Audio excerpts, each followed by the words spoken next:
style and ability we knew that Manny would be able to do that, to overpower Rios on hand speed. But again, I look back and just to make sure that we do understand, Rios is also doing something quite different from what he has done in the past. Maybe sa sumasabay, and look how tucked in he is. But normally, against Alvarado, if I'm not mistaken, during their first two fights, he normally stands up straighter than normal. Right now, he's defending himself, but I think he's trying to prolong the fight.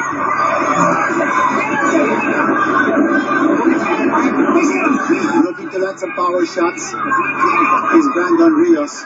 Now, Manny, using that movement na sinabi natin na medyo hindi natin nakita in the first minutes of round number 1 as well as the first minutes of round number 2.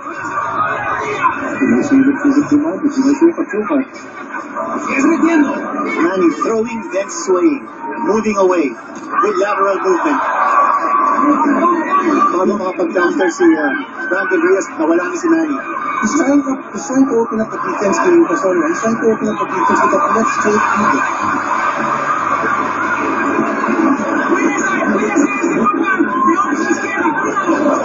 Footwork very essential here in the attack of Manny Pacquiao. Pacquiao throwing, moving away. That's the circling motion na hinahanap natin. That's how he did it with both fighters that he fought before na matangkad sa kanya, malaki sa kanya. Talking about Margarito. So he did it against Bolahoya.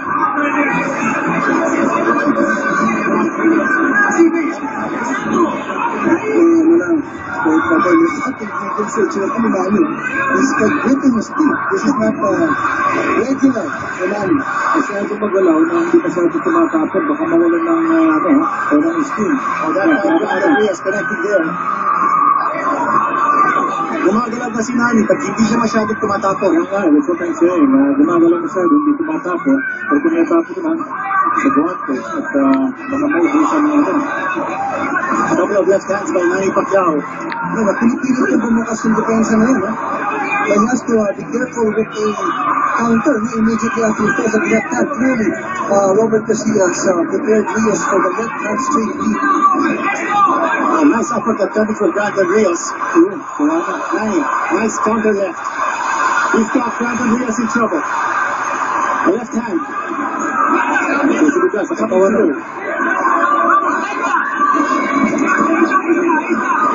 Kaya pinapapasok ko ni Manny, tapos bigla siya mag-iingat na. Big adjustment here on the part of Brandon Rios sa mga previous fights na papasok siya pero hindi siya sumusuntok. Ngayon, pagpasok ni Brandon Rios, siya ang sumusuntok. He wants to be first. Right. Brandon trying to catch Manny.